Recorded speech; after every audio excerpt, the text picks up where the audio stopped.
Today I'm going to answer the question, are all Europeans descendants of Charlemagne? And when I say European, we could actually expand that to include anyone with at least one European ancestor. So that would include most people in the Western world, even people of color, because usually there's at least one European somewhere in everyone's family tree. But the principles we're going to talk about in this video do not just apply to Europe anyway. We could change the question to, are all Asians descendants of the Tang dynasty? Or are all Middle Easterners descendants of the caliphs of Baghdad? So what we're really asking is whether or not every person living today is somehow related to medieval royalty.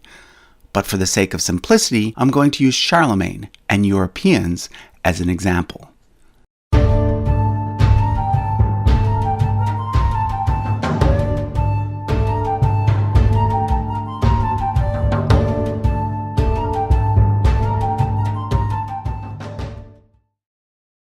So I'm not going to keep you in suspense.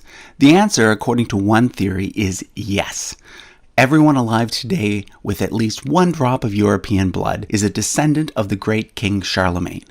And the reason I'm bringing this whole issue up is because some people like to brag about the fact that they are a distant relative of some king or queen. And what they don't realize is the fact that the same is true for just about everyone else.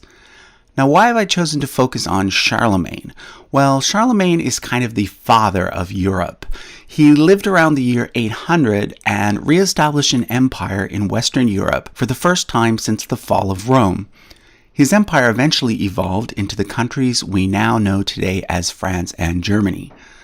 So every royal house in medieval and modern Europe can somehow trace their roots back to Charlemagne. That's why he's at the top of my European royal family tree chart. If you can connect to any person on this tree, you can also connect to Charlemagne.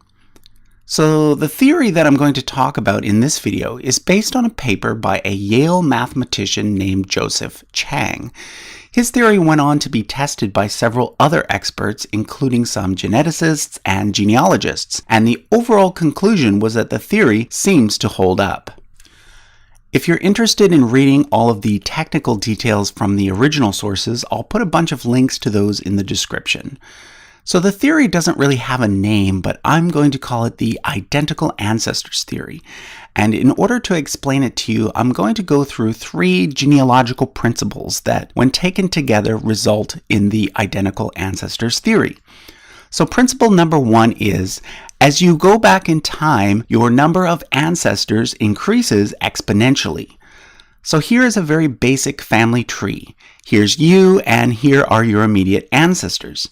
If you go back one generation, you have exactly 2 ancestors, your biological father and your biological mother. If you go back another generation, you have 4 ancestors, your paternal grandparents and your maternal grandparents. If we keep going up, you have 8 great-grandparents, 16 great-great-grandparents, 32 great-great-great-grandparents, and so on. So at first glance, it appears as though the math is fairly simple. You start with 2, and then you just double the number for every generation after that. So let's say we go back 10 generations. That would be 1,024 ancestors. If we go back 20 generations, that number jumps to over 1 million. You can see that the numbers start off small, but get really big really fast. Now, let's talk about generation length for a second. There are lots of different estimates when it comes to the average number of years between each generation, but I'm going to go with 30 years, which is a nice round number and is close to what most genealogists would suggest. So 20 generations would be 600 years. But instead of counting the years up, let's count them down from the year 2000. So this is the year, this is the generation number, and this is the number of ancestors we should expect to find at that point. So far, we've gone 20 generations. Let's go some more. By the time we get to 40 generations, which is when Charlemagne was around, our number has gone up to well over 1 trillion ancestors. By now, I hope you see that there's a problem. You see, the population of the entire world in the year 800 was only around 250 million people. So how can we have 1 trillion ancestors when there were only 250 million people? Well, we can't. Which leads me to the second principle. Principle number 2 is, as your family tree gets larger, you're going to start finding that the same people appear on different branches of your tree.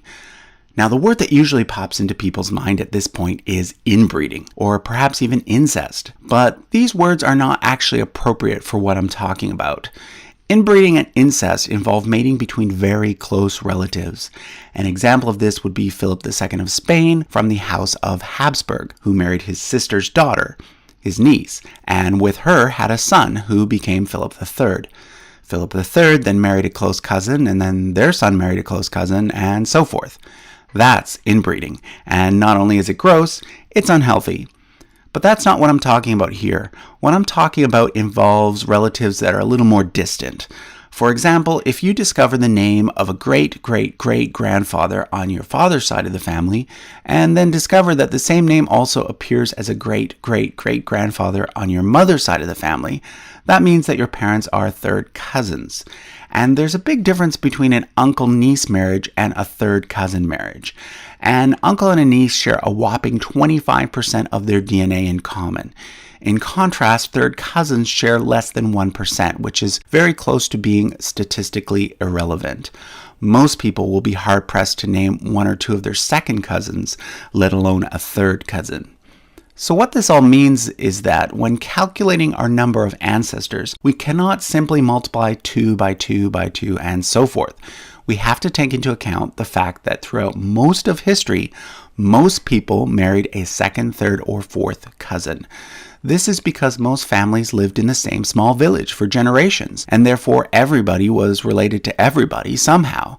I should also mention that first cousin marriages were generally not the norm, but they certainly weren't uncommon. So what genealogists have found is that as a family tree grows, its width gets bigger and bigger, but then at some point it stops and then it actually gets smaller and smaller. So let's recap what we've learned so far. After hearing about principle number 1, you may have thought, wow, those numbers really add up fast. Therefore, it's really easy to imagine that everyone must be related. But when you heard about principle number 2, you may have thought, oh, well, if most people marry distant cousins from their own village, the chances of two people from opposite sides of a continent being related must be very low. But there's still one more principle to discuss. Principle number 3 is the 6 degrees of separation principle. This principle is sometimes associated with the actor Kevin Bacon. There's a game you can play in which someone names an actor and the other person has to get back to Kevin Bacon in 6 steps or less. So for example, let's take the actor Charlie Chaplin. Charlie Chaplin was in a movie called The Great Dictator with Don Brody. Don Brody was in a movie called Murphy's Law with David Heyman. And David Heyman was in a movie called Where the Truth Lies with Kevin Bacon. So you can get from Charlie Chaplin to Kevin Bacon in only 3 steps. According to the 6 degrees of separation principle, you should be able to make a connection between any 2 people living on Earth in 6 steps or less. Several studies using social media sites like Facebook or LinkedIn have provided evidence that in most cases, this principle is in fact true. Now, the reason why this principle works is not because everyone has lots of connections to all sorts of different people. No, most people have only a limited number of connections. However, everyone can usually get to a super well-connected person in 1 or 2 steps. And once you connect to a super well-connected person, you can then make giant leaps from one small network here to another small network over there. So when it comes to genealogy, even if most people stayed within their own small village and married within their own small village, there were always a few people that didn't. There were people who moved to the next town and still others who journeyed really far away. Factor in war, armies, and all the nasty stuff that goes along with it, you'll see that it doesn't take long for genetic connections to be made all across a continent. We can apply this same principle to royal families. You may think that since royal families in the past only ever married within the nobility, there was no possibility that royal blood could have trickled down to the level of the common people. But kings often had many children.